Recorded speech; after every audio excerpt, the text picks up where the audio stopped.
Members iti association na imbag nga malumbay amin ako. Dito anak iti syudad iti Luwag na danunanen iti maikagwa nga anniversary. Kat amuyo dito nga grupo. Walo pamilya iti anak iti syudad iti Luwag. Ado ako dagita simbang bay met nga trials.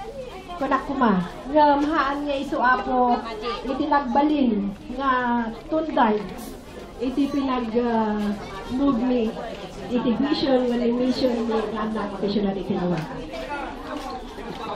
Kat dagito ngayon kami na umpisahan sapay kuma tagtultuloy babaen iti kam panag iti namayer iti pamilya iti anak iti syudad iti Luwag.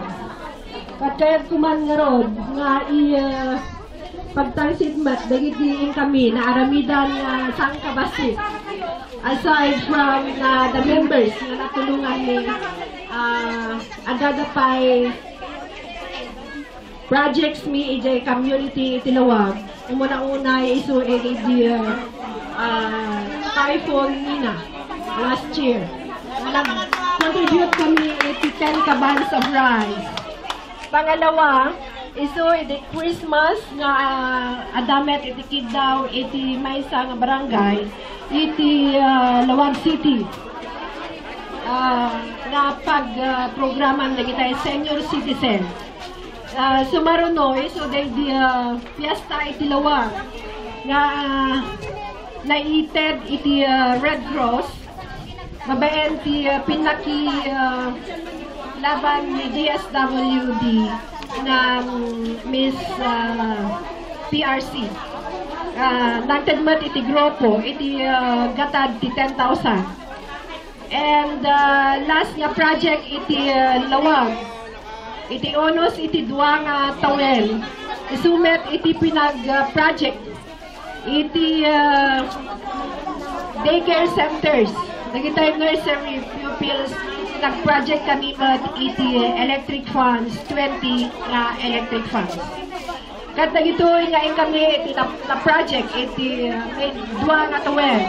Sabay kuma, tagtultuloy, bendo, at adon tupay, iti matulungan, iti anak iti syudad iti Luwag.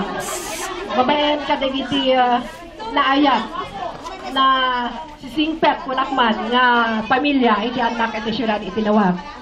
Kat noan niya man, nagitay mensahe ni Apo Mayor, kaya't kuman, nga para kanya, kaya't kuman nga idaton, iti sumubukel, nga anak, iti syudad, iti Luwag, iti pamilya, tadaytoy, nga pamadayaw, nga inted ni Apo Mayor, kat hal tayo nga maaramid detoy, nohan, nga kadatay amin.